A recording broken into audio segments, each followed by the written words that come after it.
Hey everyone, my name is Abrar, and I'm excited to be your teacher for this upcoming MedLife Mastery High Yield Life Strategy course. So my personal journey with the MCAT is a long and slow one. If we're being real, MCAT is really just the villain of every pre-med's journey. I graduated from the University of Cincinnati with a degree in medical sciences, and I kind of figured out a little bit later in the game, just like some of y'all, that I was really going to do medicine. I kind of had an interest in it for a while, but I really solidified that later on in college. But life got in the way, so many different things, and I just kept pushing it back because I never felt ready, right? The grind just felt like too much for me to put myself through. So I just kept postponing it, and eventually got to a point where I was like, okay, I have to take this exam, otherwise I'm literally not going to medical school. So I started studying for the MCAT, and during that time, I had been about 2 years removed from my premed courses, so I was far gone from the content that was necessary for mastering the MCAT.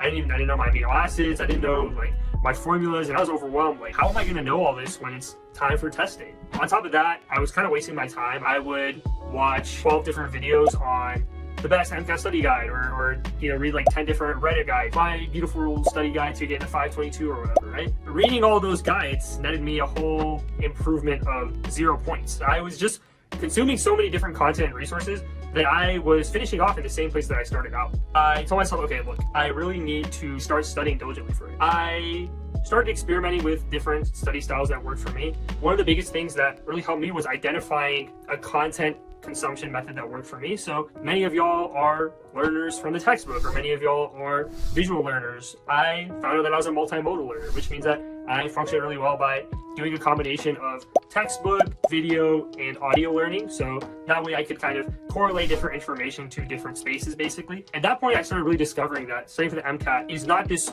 one size fits all journey, but rather we will all have a different journey than somebody else, even if the end goal and the result is the same. The next thing that I really discovered during this study process was the importance of addressing your weaknesses first. As pre-meds, we really don't like doing things that we're not good at. But I couldn't just skip that on test day if there was a question I didn't know or I wasn't comfortable with. I was still gonna have to take it. I would have to address my weaknesses head on, even if that meant bringing down my confidence and how I felt as a student. And so I started doing that and really started seeing good gains from there. And I really made sure to lean on my support network. When times get tough, and they will get tough during the MCAT, it's important that you have people in your life you can reach out to and talk to during this process. You're not alone, and you're gonna get through it. And eventually you're gonna be sitting on the other side, and you're gonna be well off. Through the combination of these different techniques, I was able to see a really great score increase by the time I took my test, 20 points. And I realized that it's possible. It really is possible. I'm telling you, I started off in the dirt. I didn't know what an amino acid even looked like when I started off. It was just a matter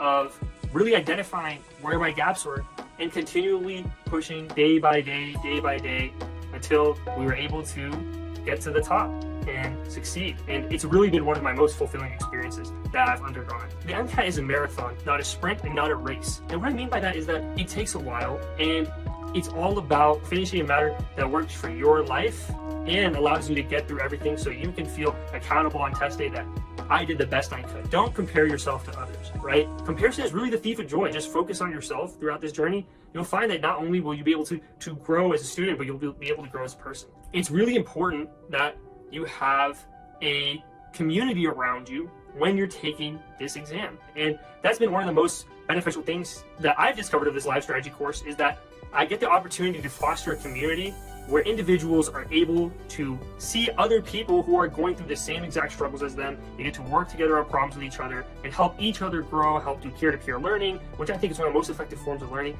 And really know that, okay, we're all growing together, we're all in this. Can't wait to cover all the different content, tips, tricks, and different tools that you can have in your pocket when it comes to test day, so that you can feel the most confident when you take that exam, and one day put yourself in a position to where you can help others achieve their MCAT and medical school goals as well. I look forward to meeting every single one of y'all in my class, and I look forward to crushing it.